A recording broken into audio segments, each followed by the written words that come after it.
Hey everyone, it's Matt aka Tech Ranger, and it's been a minute, but I have an update for you as far as my load order goes for Fallout 4 on the Xbox. I had to reinstall my list, so that's when I started looking at other all-in-one texture mods and some character/armor replacer mods. And just seeing how that meshes after this next-gen update that happened, it kind of messed a lot of those mods up, and they didn't work as well. There was a lot of stuttering and things like that. So we're going to look at all that, and then I'll have my list at the end of the video if you want to look at it in-game. And then also I'll have a spreadsheet in the description. If you get some value out of this video, leave a like down below, comment down below if you guys have any questions. But let's first take a look at Escape from Boston for Fallout 4 on the Xbox.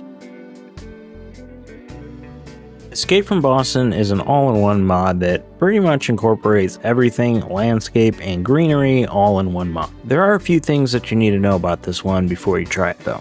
First thing is that there's a couple different versions of this one. There's one that's actually specifically for the Series X, and then there's also one that's for the Xbox One and Series S. The difference between these two are pre-combines. Now, mod authors, feel free to chime in here, but pre-combines are a way to actually group textures together to actually reduce the processor load. If you install a mod with pre-combines, just know that if you end up removing it and replacing it with something else, there's a good chance that the game's not going to know what textures to load, and you're going to see a lot of texture flickering. So know that going in if you have an Xbox One or Series S and decide to download that version. It's not the only cause of texture flickering. Sometimes it's just if you've had previous landscape textures installed on your save. I'm on the Series X, so I chose the Escape from Boston Series X version. I downloaded a couple mods with it. It did mention the water LOD fix. Download that one, just make sure it's loaded underneath. And then I also downloaded this EFB Marshlands, which mentioned a tree arrangement and that there might be greenery in some weird spots, so I went ahead and just downloaded that one too.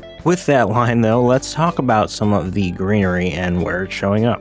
Pop in or LOD's level of detail is something you also want to keep in mind with this one. This is mentioned as a limitation of this mod in the description. Now, in terms of this mod, that means if you're on the road, it's possible you might see a plant just kind of sprout out of nowhere or just phase in. I did end up installing a mod called Reduce Plants, which actually seemed to fix this area in multiple spots. So if you end up downloading Escape from Boston, that might also be one that you want to take a look at. You're still going to see this regardless. Like, I went back to the Red Rocket truck stop because I remember that happening there, and that still seems to be the case, but adding the Reduced Plants mod didn't seem to affect the performance in a bad way. So I'll keep that one for the time being.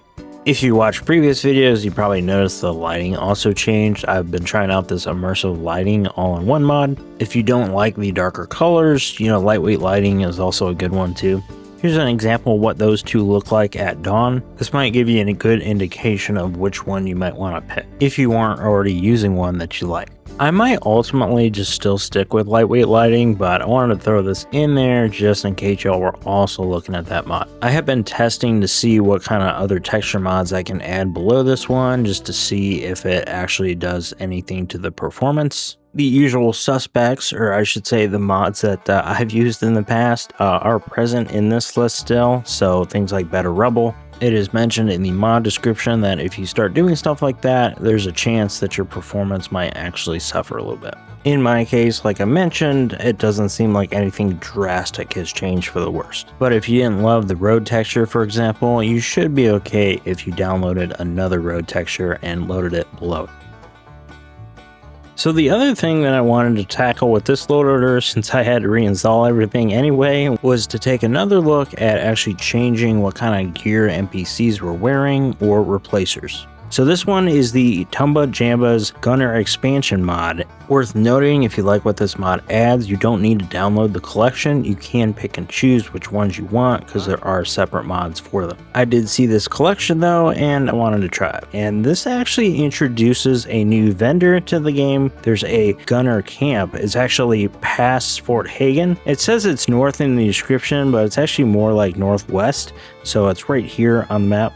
No one is really going to talk to you here. You might get a few grunts or like some generic things out of these guys, but they're not going to talk to you. It is a good way to see what kind of things are actually included in this mod, because when you go to this tent over here, you can actually talk to one person, and that is the vendor where you can actually buy a lot of these things. As with most other mods by this author, everything is pretty lore friendly, which is even better. You will be able to modify a lot of this stuff, which kind of makes up the customizations with this mod. And yes, the one with the orange lights, that's the flamer stuff.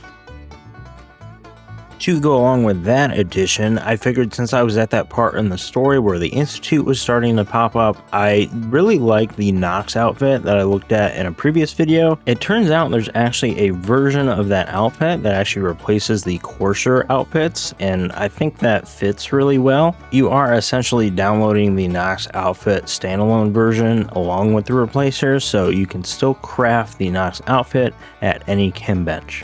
Since I already made a video with the Nox outfit in it, I'm not going to go too much into it in this one. You can go check that out if you're interested, but I did want to mention it since it was kind of a later addition to the list. And that is going to do it for this video. Thank you so much for watching. Let me know in the comments if there's anything you recently installed in your load order that you think I should take a look at. Hang around if you guys want to see the list in game. Have a great rest of your day and happy modding.